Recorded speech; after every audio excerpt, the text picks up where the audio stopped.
नमस्ते दोस्तों, क्या आपने कभी उस वीरंगना की कहानी सुनी जिसने अपनी तलवार से अंग्रेजों को ललकारा और हर हिंदुस्तानी के दिल में जगह बनाई? जी हाँ, हम बात कर रहे हैं झांसी की रानी लक्ष्मीबाई की। आज की कहानी उनके आखिरी पलों की है। क्या उन्होंने अपने नन्हे बेटे को आखिरी बार देखा? क्या उन्होंने कोई अंतिम संदेश छोड़ा?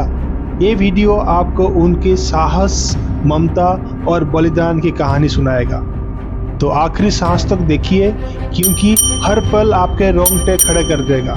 चलिए शुरू करते हैं। 1857 का वो दौर था जब हिंदुस्तान में आज़ादी की चिंगारी भड़क रही थी।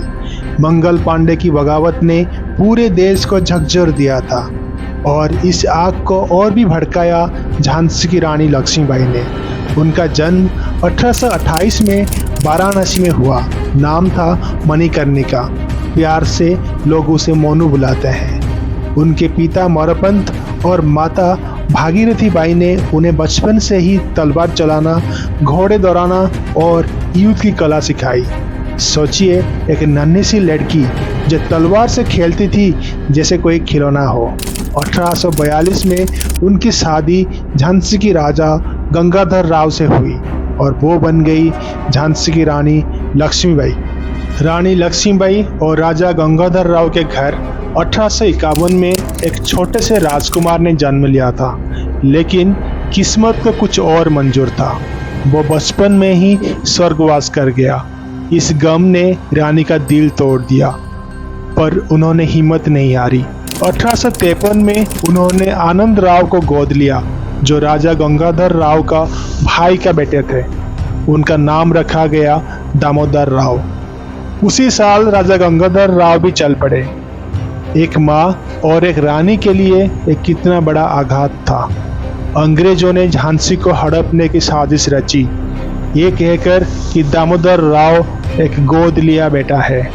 लेकिन रानी ने ठान लिया था, मैं अपनी झांसी नहीं दूंगी।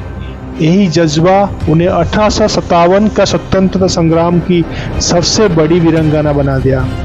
1857 में जब विद्रोह की लपटें झांसी पहुंची, रानी ने अपने सेना को एकजुट किया।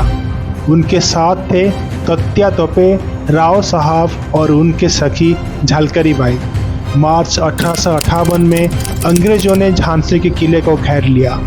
रानी ने अपने बेटे दामोदर राव को पीठ पर बांधा, एक हाथ में तलवार, एक में लगाम, और युद्ध के मैदान में कूद पड़ी।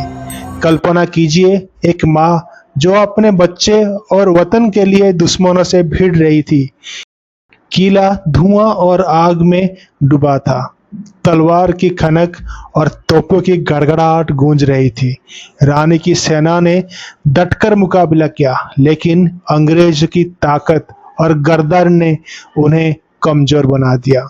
आखिरकार किला उनके हाथ लग गया, लेकिन रानी ने हार नहीं मानी। वो अपने बेटे और सेना के साथ ग्वालियर चली गई और वहां फिर से जोंग चढ़ दी। 17 जून 1858 ग्वालियर के पास कटक के सराय में रानी का आखिरी युद्ध हुआ। सुबह का वक्त था। रानी ने दामोदर राव को पीठ पर बांधा और अपनी छोटी सी सेना के साथ अंग्रेज पर टूट पड़ी। उनकी तलवार चमक रही थी, मानो ये कह रही हो, ये मेरी मातृभूमि है, इसको कोई नहीं छीन सकता। लेकिन अंग्रेजों की सेना भारी थी। एक के बाद एक उनके सैनिक गिर रहे थे। रानी को 3 घाव लगे, खून से लटपट, फिर भी उनकी आंखों में वही आग थी। कुछ कहानियां कहती हैं कि अपने आखिरी पलों में रानी ने अपने बेटे दामोदर राव को देखा, जो उनकी पीठ पर बंधा था। शायद उस पल एक माँ का दिल अपने बच्चे के लिए धड़कता होगा। क्या उन्होंने कोई आखिरी बात कही? कुछ कहानियां बताते हैं कि रानी ने अपने वफादार सैनिकों को बुलाया और बोला, मेरा बेटे को बचा लो, उसे आज़ादी का सपना दिखाओ। आखिरकार रानी लक्ष्मीबाई जमीन पर गिर गई। कुछ लोग कहते हैं उनके आखिरी शब्द थे, मैं अपने झांसी नहीं दूंगी।